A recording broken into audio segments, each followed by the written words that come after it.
Welcome back to the Becoming Her podcast. We are hyped. And again, I know this, like every episode I say this, but I feel like we have a pretty fire episode for y'all today.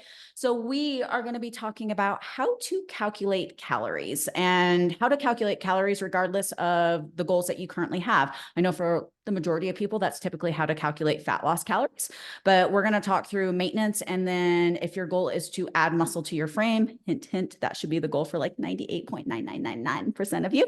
But we're going to walk through how to calculate calories in all phases of the journey. And I think this is something that's going to be extremely beneficial for every single person listening to this. I know Bukat has a lot of patients and she's like, can we do an episode talking about this? Because I have so many patients just confused on where to even start. And this is definitely the number one question I get. Nicole, how many calories a day should I be eating to lose weight? So I'm going to start off by saying that there are multiple different ways to figure this out. I'm going to walk you guys through how we do it on Team Becoming Her.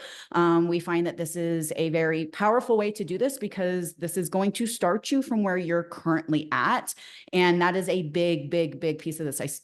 What I see like happen so often is that people try to flip their whole world upside down and then they tend to give up before they even give themselves a chance to succeed. So we're going to walk through how you start yourself meeting yourself exactly where you're currently at to get you where you want to go. So we implement what we call an awareness phase on my team. And this is powerful because, again, it's going to give you a really solid starting place, a foundational place to start from. And so in this awareness phase is a week-long phase. And this is what I like to reference as this week is a week that you really need to put your big girl panties on. This week is going to require you being very open and honest with yourself. This is not the week that now all of a sudden, because you're tracking, that you don't eat the ice cream if you typically eat the ice cream after dinner, or that you don't eat the extra donut if you typically eat the 2 donuts kind of thing, right? Because now we're tracking and we don't really want to know what's going on. And Dr. Ann, I'm sure that you run into this often, is that it's like now people are watching or I need to be accountable to myself, and all of a sudden habits start to change. So it needs to, do you come into that in your practice?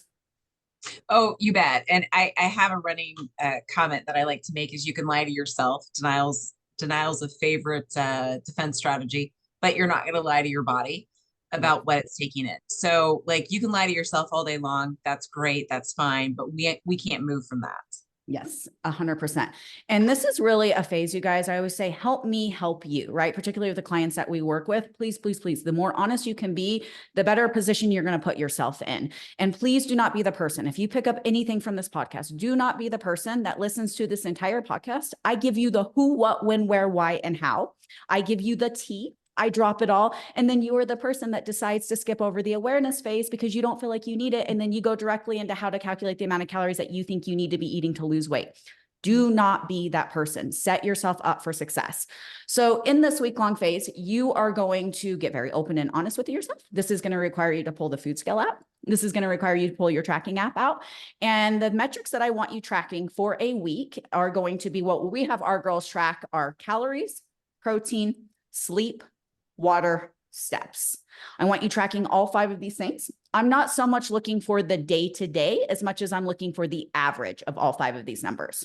Again, this is you changing nothing, like absolutely nothing. Simply all you're doing is now weighing your food, you're logging your food into an app, and you're getting a very honest starting place. And when I say average, you're going to take those 7 numbers and then you're going to divide it, right? And you're going to get the average. And once you have that data, the average of all of those numbers, I then want you to, so there are multiple different ways. You could do this by hand. There's different methods of how to calculate, quote unquote, your maintenance calories.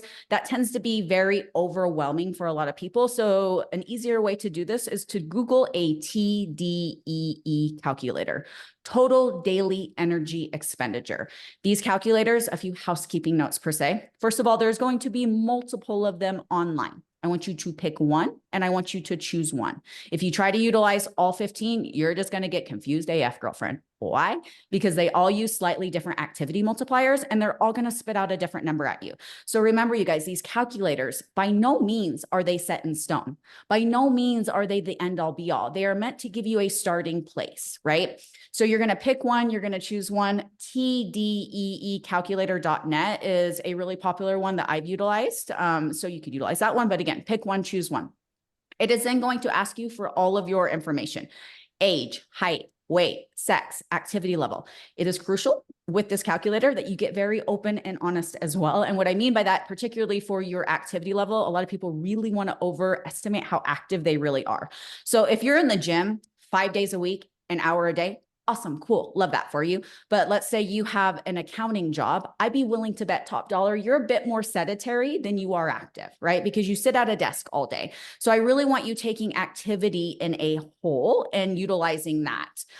So again, if you sit at a desk, you're probably more on the lightly active side than you are technically the active side, right? But if you have a bit more of an active job, maybe you are a waitress or you deliver packages or you garden so you really just want to take into account your daily activity outside of the gym as well. It is going to spit out a ton of different numbers at you. Let's break down what these numbers mean. So first and foremost, it's going to try and estimate your BMR. What is your BMR? Basal metabolic rate. And an easier way for you to remember this is bare minimum requirement. So this is the amount of calories that your body needs every single day at rest, doing like absolutely nothing. It is a Netflix and chill every single day kind of day. You are blinking your eyes. This is the amount of calories your body needs just to keep lights on, organs functioning, right? So that's bare minimum. Never, let me side note, PSA, never take calories below your BMR. Please, please, please. But first it's going to estimate your BMR. And then it's going to take account for the activity that you gave it. And it's going to try and estimate your maintenance calories, the amount of calories that you need to sustain and maintain your weight, your fat loss, dieting calories, the amount of calories that you need to lose body fat, and then your surplus calories. This would be the amount of calories that you would utilize if you were trying to add muscle to your frame. Very few people actually need a surplus. So many of you can see a lot of amazing body recomp just at maintenance alone, right? So I wouldn't recommend someone go directly to surplus, even if your goals are to add muscle to your frame. Again, so many of you at maintenance can see fire body recomp when we get nutrition in check. If that is something that you're looking to do, maybe reach out to me personally and I can give you a bit more guidance. But for right now, I just really want you honing in on what maintenance is and what fat loss calories are, dieting calories. So you're going to take your average calories for the week and you are going to, right now, I want you looking at your calorie intake and I want you looking at your protein intake. And this is really going to decipher where we go, right? Because that's our foundation. And what I mean by that is if you have now your maintenance calories, and let's say it tells you that maintenance calories are 2,200 calories a day. And you are averaging, let's say, and you got really open and honest with yourself in this awareness phase, and you're under eating as is, and you're averaging 1,400 calories a day, right? You're not in a place at this point. If you are, I'd say 400 calories plus where your maintenance are, you're not even in a place to quote unquote diet at this point. You need a strategic reverse diet. We can do another podcast. I've done multiple masterclasses on this. I talk about this often. If you want a copy of that masterclass that I did, shoot me a message on one of my social media channels. I'll send you guys over a copy of that masterclass. This will be another fire. This could be a podcast in of itself of just reverse dieting, why we do this and how we implement that. But if you are already eating less than what your maintenance calories should be, dieting is not going to be like in the carts for you, right? So you are going to want to strategically increase your calories until you get up to what maintenance is. If you are overeating those calories, what your maintenance, so again, your maintenance should be 2,200 calories. Cool, awesome. You're in a really sweet space. So at this point, we could bring calories down to maintenance and we can live here for a period of time. When you bring calories to maintenance, you're naturally going to see, as long as you're accurate with that data, you're going to see some fat loss because you're quote unquote, you're in a surplus. So bringing down to maintenance is going to create a calorie deficit for you, right? And at maintenance, you are going to master the basics. So we really talked about this in the phases that we utilize on Team Becoming Her. So if you didn't check that podcast out, go back an episode, check out that podcast. We titled it How to Lose the Weight and Actually Keep It Off. There is a reason behind every season, but maintenance is one of those that we really do master the basics. So I'd bring calories down to maintenance for a period of time. I get really comfortable with tracking, logging, how to pivot, planning that not everything goes to plan.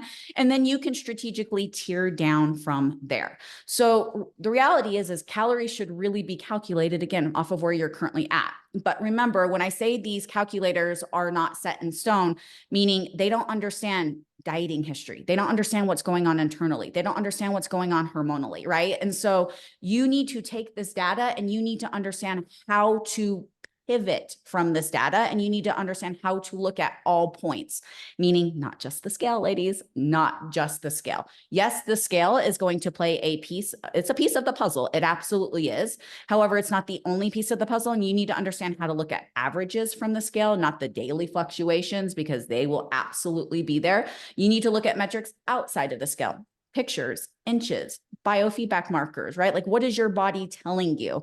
A really solid place when you can truly say that you found maintenance, a really solid sign is when, and I know Dr. Ann, we can kind of go back and forth on this, but you no longer become food focused, right? You're no longer food obsessed because you're giving your body what it needs. And it really it really quiets that noise in our brain when we start to eat enough. So there's so many things that we want to look at, but how many calories a day that you should be eating to lose weight, or how many calories a day you should be eating to sustain and maintain your weight, are going to be very unique and individual to you, but should again be calculated, and you should start yourself from where you're currently at. So if you're under eating already, I'd bring calories up to maintenance. And when this is done correctly, if this is the second thing that you pull from this podcast, please let it be it. Do not be the girl. Don't be her. Nobody likes this girl. Don't be the girl. Just because I'm not dieting, I can't see results. Don't be that girl. There is so much power to maintenance, and the amount of changes that you can make at maintenance, fueling your body correctly with the appropriate macro split for your body. When I say that, meaning more protein and more fiber, let carbs and fats fall where they need to go. So with that being said, you live at maintenance, you get your body in a really sweet space. You focus on your training. And then from maintenance, once we bring calories back up, then we've created a metabolism that can actually respond to the diet. So the amount, and when I mean the calories, protein, fiber is what we focus on our team, because that's really what's going to drive the show, right? So let's chat protein amount really quick so we can, so you can understand that, because again, that's going to be unique and individual to you. But so Nicole, I want to interject yes, just right yes, quick. Please. So a lot of my patients do utilize GLP-1s in my practice. So I really want you to hit home. I tell them, like, we start and we really don't worry about carbs and fat. I want them to focus on protein and fiber. Yes. Because if they don't eat protein, they're going to lose muscle. Yes. So I just wanted to share that those of you out there, if you are my patient or you are taking tirzepatide, semaglutide, caraglutide, which is coming out and it's coming to the office once I figure out how to get it in, then you need to make sure that you prioritize protein. And when my patients step on that InBody scale, I can see if they're not hitting their protein goals. And I catch them and I tell them, hey, I know you're not eating enough protein. We've lost too much muscle. And they admit it. So how can they prioritize protein? Yeah. So let's chat about that, because just like Buket said, you guys, the goal here is, if we're not eating enough protein, we're losing muscle mass, right? Especially if you're in a calorie deficit and you're not eating enough protein. The goal is fat loss. The goal isn't weight loss. And this is why so many people, it's so very common for females to come to me, Nicole, I work out 7 days a week. I'm eating a calorie deficit. I'm doing all the things, and I still hate the way that my body looks. So when we're talking fat loss, the goal is fat loss, sustaining muscle mass. But if you're not eating enough protein and you're losing muscle mass, this is when you end up looking like a melted candlestick, right? Like, nobody wants that. You end up, quote unquote, skinny fat. You're just a smaller, bigger version of yourself. Melted candlestick. Yeah, Okay, new vocabulary word. Yeah. I've never heard that before. So But it's so accurate, right? Like, it sucks. Like, nobody wants to put all of this energy and effort into this to still hate the way that their body looks. Yeah. So protein amounts, protein should honestly be calculated off of your lean body mass. That calculation, again, is a bit more confusing. So I use a very generic approach that's going to get you really, really freaking close. 0.7 to 1 gram of protein per pound of body weight. The leaner you are, the closer to that full gram you need to be. So when I say it should be calculated off of lean body mass, if you don't have a ton to lose, and we are all our own worst critics, but if you're already on the leaner side, you hold more muscle mass than you do body fat, right? So we need to feed that muscle mass. So the leaner you are, the closer to that full gram you need to be. If you're somebody who has more than 50 pounds to lose, 0.7 to 1 gram of protein per pound of realistic goal weight. When I say realistic goal weight, I don't want you, if you are, let's say, 225 pounds, I don't want you to shoot from 225 pounds down to 120 pounds like you were in high school. Give yourself a realistic goal weight and take this in chunks. So maybe it's 225 pounds and your first goal is 185 or 190 pounds, right? So then you could take that 0.7 number off of the 185, 190, whatever that first stop is for you for that goal. And so we can take that lower end of that range. And then honestly, 120 to 160 grams of protein is going to be a solid range for the majority of females. It really is. Shoot for somewhere within that range. If you're eating anything less than triple digits, you need that to be the first place I would look. And that would be the first place I would start. There should honestly be, there's very, very, very few females that fall into a category that they should be eating less than triple digits when we're talking protein.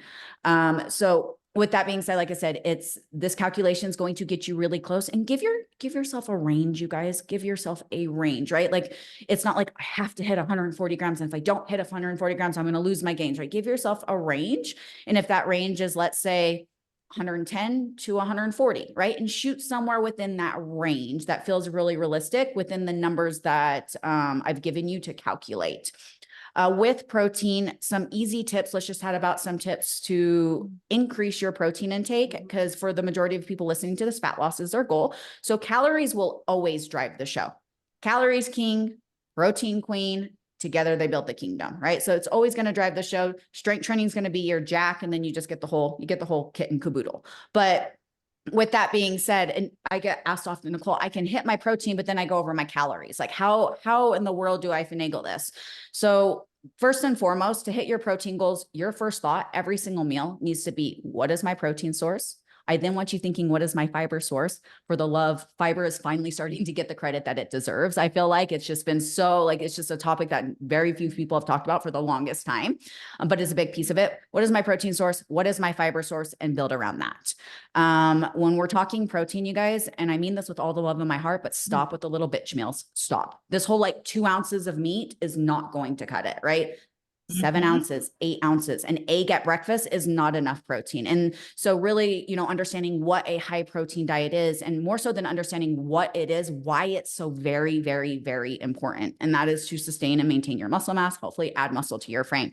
So pre-tracking and pre-logging, especially if you're new to this game, is going to be a game changer. And when I say this game, I mean the macro game, right? Like starting to prioritize macronutrients to obviously achieve the body composition that you're after. Pre-tracking and pre-logging. So spending some time, spend 15, 20 minutes the day before to pre-track for the next day to ensure that you're hitting that protein goal. Because what I see happen is people don't pre-track and pre-log. They're new to the whole macro gig. They get to the end of their day, they've eaten, they're full, they've eaten their dinner, they're done with calories, and they're like, shit, I'm still 60 grams short in protein. And this is, again, if we're not eating enough protein, this is when you end up losing muscle mass. And again, bringing back the candlestick reference, nobody wants to look like a melted candlestick. So eating enough protein is a non-negotiable. So pre-tracking, pre-logging is huge here. Your first thought with every single meal needs to be, what is my protein source? Another big tip, or something that I recommend often, is looking at leaner cuts of protein to be your primary protein sources. There is nothing wrong with fattier cuts of meat, you guys. There's nothing wrong with bacon or sausage or salmon. But realistically, if you're struggling to hit your protein goal, and stay within your calories, fattier cuts of meat have more calories coming from fat than they do coming from protein. So therefore you're getting more calories. And at that point, they become more of a fat source than they are a protein source, because more calories are coming from your fat intake than is coming from your protein intake. And there's this misconception, well, if I'm eating meat, I'm hitting my protein goal. And you may be getting some protein in, but something like an 80-20 ground beef, which is so common in the grocery store. That's what most people pick up. And don't get me wrong, it's delicious, right? No, everyone likes a burger with a little bit more fat in it. It's delicious. I'm not discounting that. But I would consider an 80-20 ground beef a fat source before I would consider it a protein source, because you're getting more calories from fat than you are from protein. But if you swap that out for a 90-10 or a 93-7 or a 96-4, you're dramatically, meaning fat intake, right? The percentage of fat in the meat, you're dramatically increasing your protein intake, because at that point now you have more protein, more calories coming from protein than coming from fat. Yeah. So things like chicken breast, even chicken thighs are some really great lean protein sources. Non-fat Greek yogurt, non-fat cottage cheese. Yeah, non-fat. So making sure you do the non-fat brand. Again, nothing wrong with full fat. And if you're not in a calorie deficit, you'll have a lot more calories to play with for the full fat versions. But if you're looking to increase your protein intake and stay within your calories, non-fat versions come in clutch, right? Any sort of white fish, shrimp is a go-to for me. Shrimp's basically pure protein. There's no fat in it at all. Tuna is another go-to. Egg whites, protein powder. So a protein shake a day. I'll get asked this question, so let's clarify this, you guys. When we're talking protein, the quality of your protein matters, and it matters a lot. First of all, when we're talking processed versus non-processed, and also where I see people struggle is that I'm going to dive into how many like protein shakes and whatnot a day. People have their diet high in added protein foods, meaning higher protein bread, higher protein tortillas, Kodiak cakes, higher protein Mm-hmm. pancakes, and the majority of their protein is coming from processed protein. But at this point, you guys, they're not complete protein sources. Mm-hmm. So not to get too geeky here, but they lack the complete amino acid profile. And so at that point, quality of protein is really suffering. And if it lacks the complete amino acid profile, protein muscle synthesis isn't there, you're not getting the benefits that you are from whole protein sources. So this is really where vegetarians and vegans struggle. Because collagen, you guys, not a complete protein source. So those taking collagen, love it for hair, skin, nails, awesome, has great benefits, but it's not a complete protein source. So making sure that 80+% of your day is coming from whole sources, meaning meats and dairy is a great source. If you can your body can handle dairy. So like we said, Greek yogurt, cottage cheese, quinoa is actually a complete protein source. So that's, a bit higher in protein, but even things like beans, right? So they have protein in them, but beans are a carb source. They're not a protein source. Peanut butter. I don't know how many times you guys need to hear this. Peanut butter is not a protein source. Peanut butter is a fat source. Peanut butter has some protein in it, but it's not a, complete protein source. So again, not all proteins are created equal. Those things are great to add to, but they should not be your main protein sources. I tell my patients 1 shake a day. Yes. And that's, yep. And thank you for reminding me. So a shake a day, totally fine. But if your day looks like 3 protein shakes, 2 protein bars, and a bag of Quest chips, girlfriend, your digestion hates you and your body is not going to respond as well. And people look at me, they're like, and I'm like, no, it's a lot more common than what people give it credit for. I've seen a lot of food diaries. I've seen a lot of food logs in my day. And it's just because, again, people don't understand the quality of protein and that all protein isn't created equal. And yes, I would love to get all my protein in too, from yummy pancakes and muffins and all of these things with added protein to create a protein food for marketing gimmicks and whatnot. But that's just, your body is not going to respond as well. Can I just jump in for a second? Yeah, for sure. I want to talk about just prioritizing yourself when we're doing this. Because I hear a lot of people say, well, I don't have time to meal plan. I don't have time to meal prep. I just want to grab my protein shake out the door in the morning.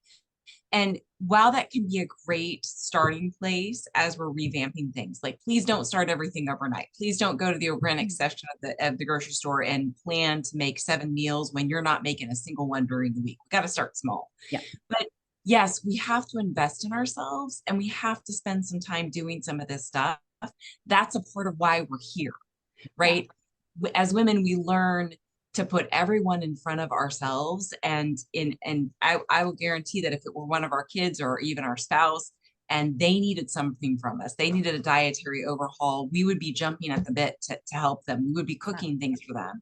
We've got to learn how to stop and slow down and take care of ourselves. Yeah. Yes. And that does mean we're going to have to do more work. That does mean that we're going to have to stop buying all of our food off of the shelf and grabbing it to go and everything. Yep. Now, seasons of that, right? Like I'm about ready to enter football season in high school with my son, and chances are I'm going to have a lot more of those. Oh, I'm grabbing something out of the freezer that I made maybe 2 months ago. I think I'm not sure. But like, what is this again? What is this? It looks like it's right. I think maybe there's a protein in here, but like we have to actually start planning and changing the way that we're thinking about things, because this convenient mindset that we have as moms to put ourselves last isn't convenient, and it's really damaging our efforts here. 100%. I love that you brought this up, because there is a reality that has to hit, right? And there is an ownership that has to come into play here, that at the end of the day, what I'm currently doing is not working. And this is going to require me prioritizing and being mindful. And it is going to be a bit, like Ann said, nobody expects you to completely overhaul absolutely everything. And this is where so many people get stuck, as they try to flip their whole world upside down, and they end up giving up before they give themselves a chance to succeed. But again, if nothing changes, nothing changes. Yeah. And these there can be small tweaks that you can make that can go a long way. You know how many like prepackaged protein sources, good quality protein sources that you can get in the stores these days that are already cooked and ready to go? Yeah, you might be spending a little bit more money and you're paying for convenience at that point.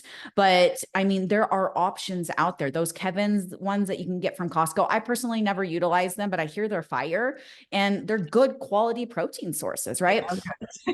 They are good. Yeah, cold rotisserie chicken. Like there are things that we can do to set yourself up for success. I personally, like, we smoke a big batch of meat once a week, and we have steaks and we have chicken and we have, I'll cook some extra lean ground beef. And I don't necessarily meal prep as much as I do food prep. It just saves a lot of time to have them already ready in the fridge to go. So then it makes putting meals together so much easier, right? Mhm. And I think there's also a space of, when we start this, accepting that, and there's a lot of mindset work that comes with this too, when we're talking food, and feeling like every single meal has to be gourmet, and you know what I mean, that we're missing out on FOMO. There's going to come a space of just recognizing that sometimes food is just that. It's just food. It's to put something in my belly to help me reach my goals. And then other times food is social and it's entertainment and it's enjoyment. But I feel like a lot of people try to overcomplicate it because they feel like it has to be this grand production all of the time. And it just doesn't. Even times I grab cold chicken out of the fridge as I'm running out the door because it's prepped, and it saves me. And it puts something in my belly. It keeps me happy and satiated. It keeps me from stopping at a gas station or grabbing a bag of chips, right? Because I'm just out the door and don't ever have time. So it's just accepting that sometimes, like sometimes cold chicken in the car is what gets the job done. And that's a piece of what it is. The majority of the time, I love my food, and I make fire food, and I have, I'm not eating just cardboard because that's what I have to do. And that's a diet culture of, I have to eat really awful food and it has to be miserable for me to see success. But not every single meal has to be grand and elaborate. And once you have your basics and your staples, it's a game changer. And your nutrition, honestly, I talk about this, and it probably isn't the first time you've heard me say this, but think of it like your wardrobe. Like, that's the best way to think about it. And as a female, you have your favorite pair of skinny jeans. Yep. Your little black dress, your staple pieces. And then you accessorize around it with your belts and your scarves and your jewelry and all of those things to make it fun and exciting. Your wardrobes, or your nutrition's the same way. You have your basics. Like, I always have chicken. I always have top sirloin in the fridge. Those are like staples, egg whites, staples for me. And then I accessorize with cheeses and the way that I prepare it, and sauces, to make it feel different and fun. And when you can take that mentality, it just becomes a game changer. And this is where understanding macros comes into play, of like how to truly put foods and meals together. But yeah, it's a game changer when you look at it from a viewpoint like that. So I want to recap TDEE calculators, prioritizing protein and fiber at each meal. And then I guess the best app would be MyFitnessPal, huh? To like kind of keep track for So that's what we use. That's what we use on my team, is MyFitnessPal, but just because it connects to our private app for our one-on-one clients. But I hear great things, you guys, about Lose It. I hear great things about Chronometer. I just don't have personal experience with them. Find an app that feels comfortable for you, and one that you can navigate well, and just start somewhere, right? Like, lowering the barrier to entry. I feel like some people they don't start because they get so overwhelmed of the best tracking app, the best protein powder, the best this, the best that. And then they just completely just information overload. And then they just stay stuck in this analysis paralysis state. And they just constantly analyzing things. And then they do nothing with that data. So just start somewhere, right? So a tracking app, find one. Like, there's no better or best. Sorry, Anne, what was that? No, I love what you're saying, just about that, just start. Yes, there's so much information out of there. If this really resonates with you, start.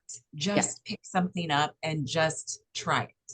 Yes. Right. And on the FitnessPal app, there is a place where you can scan barcode. But when I first started tracking a long time ago, I felt like I needed to buy things with barcodes so I could get everything accurate. But that's what the scale is for, right? So that if there's chicken, we lay it on, choose either cooked, right, or raw, but one way. And then so if it's cooked food, then you put your cooked chicken on the scale, choose ounces or grams, and measure it that way, right? Yeah. So if you guys are new to tracking, I actually did a whole masterclass that you'll find really helpful. I titled it How to Track Like a Ninja.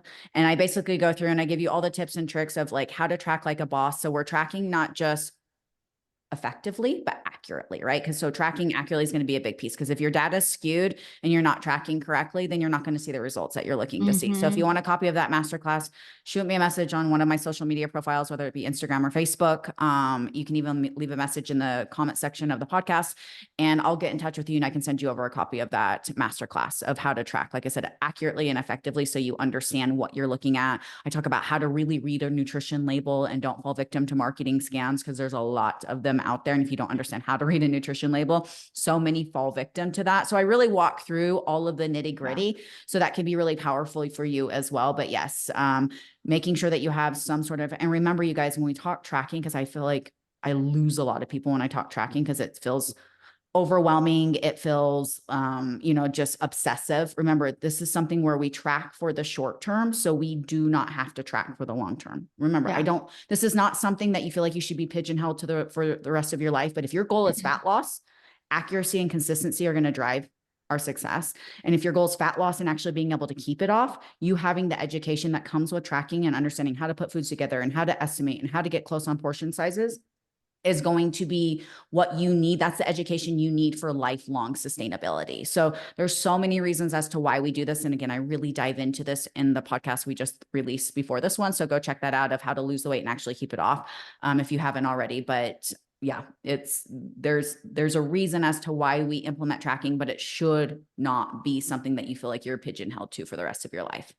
And this information is for all age groups and all phases of life. So women going through perimenopause, menopause, cycling women, 18 and up. 18 and up. The macro tracking protein is king, does not change during any phase. It's always going to be that foundation. Those foundations will be the same, but remember, your numbers will change though, based on phases. The amount of calories you're consuming will change in different phases, whether that be a strategic reverse, whether that be a fat loss phase. And then once we hit maintenance, there's so much beauty in maintenance, because you can live in the ish range, right? And that really is living your best life. But those numbers will change. But in the sense of the foundation of the things that we talked about and how to calculate and what to do to figure out where you're currently at and how to estimate where you should be going. And remember, you guys, these numbers, when the calculator gives it to you, you're going to have to play private detective with your body. You're going to have to really listen to what your body's telling you, because it's so common for like a calculator to tell me that, a client should be eating 1,900 calories at maintenance, and I have her eating 2,300 calories and sustaining and maintaining her weight just fine. So you're going to have to really, really listen to your body and what it's telling you. And you have to understand how to do that. If you're not quite sure, you're not working with a coach. Tons of podcasts talking about, tons of resources in my private community, so that the information is there, but you are going to have to understand how to look at that information and pivot from the data and what your body's telling you, right? And that's going to require you to get emotionally detached from the scale. And that's the biggest piece of this. And so this is, shameless plug here, but this is where a coach comes in clutch. It is that non-biased, that non-emotional opinion that allows, and coach obviously makes all the adjustments and does all of that for you. But when you're emotionally invested into this journey, we've talked about this in previous podcasts, it's really hard to make these decisions if you're not tuned and bought in and really, like I said, your big girl panties on, you're playing private detective, and you're really listening to your body from a very logical, not emotional perspective. So, yeah, no, that's perfect.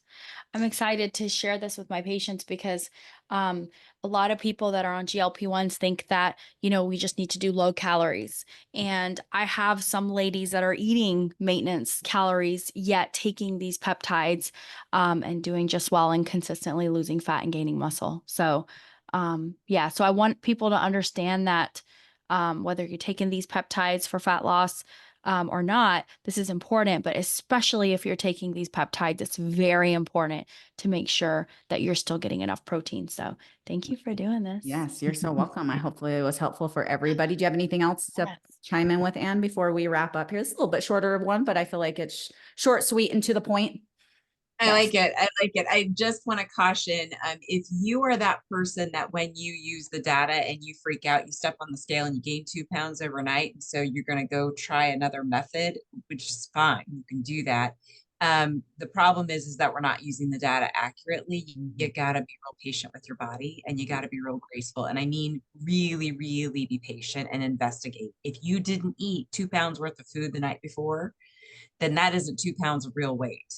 It's scary, it's hard, but really doing it slow and steady and tracking some of this, it works, but it's not glamorous. No, it's not. It's not. And I think being realistic with the outcome as well, ladies, it did not all come on overnight. It is not going to all come off overnight. And we start this process and we are like, oh, Jimmy, when I start working, like, I don't care what the scale says. And then the second they hop on the scale and it's like up 2 pounds, they're having a legit meltdown. Right. I'm like, what happened to the whole, like the logical space goes out the window. But again, it's, and I get it. I hear you. Like I was that person for a long time. I hear you, but going into the saying, being very honest with yourself. I did not put on 30 pounds. How long did it take me to gain 30 pounds? I did not put on 30 pounds overnight. I am not going to take it off overnight. The scale, there is going to be weeks where the scale does not move, but just because the scale it's not logical and it doesn't work this way. The scale doesn't go down every week, and hell, it doesn't go down every day, and hell, it doesn't go down every week, right? But it's tracking the data outside of the scale and understanding how to take all of that data, piece it together, because again, numbers will change, they'll fluctuate. We'll have to pivot as adaptations and whatnot occur to continue to reach our goals. But you have to be able to take the data that is outside of the scale. And that's a big piece of this. And a lot of people struggle to admit, because I think when they start like, oh, I don't care. And then like emotion come into play. And then we get emotionally bought into the outcome. I'd be lying through my teeth if there haven't been times where I've stepped on the scale and I'm like, ooh, right. But I also understand, I have moments of emotion, but I also understand logically what goes into increases and why they happen, right? So I may have a moment, but I don't live there. And that's the difference. And so if there's something you struggle with detaching from the scale, I have a ton of content, particularly on my TikTok. I'd go binge and check that stuff out because we really I dive into a lot of like why the scale goes up, all of this. And that's a whole other podcast too that we could work on. But I hope that this was helpful for everybody. Hopefully this is like gave you, again, a different perspective when you think about how to just calculate calories instead of like, oh, I'm just going to eat 1,200 calories a day, because that seems to be the magical number that everybody thinks they need to eat to lose weight. And looking at this again from a logical perspective of how where you should start from and then how you should pivot. So we will see you guys though in the next episode. Ciao.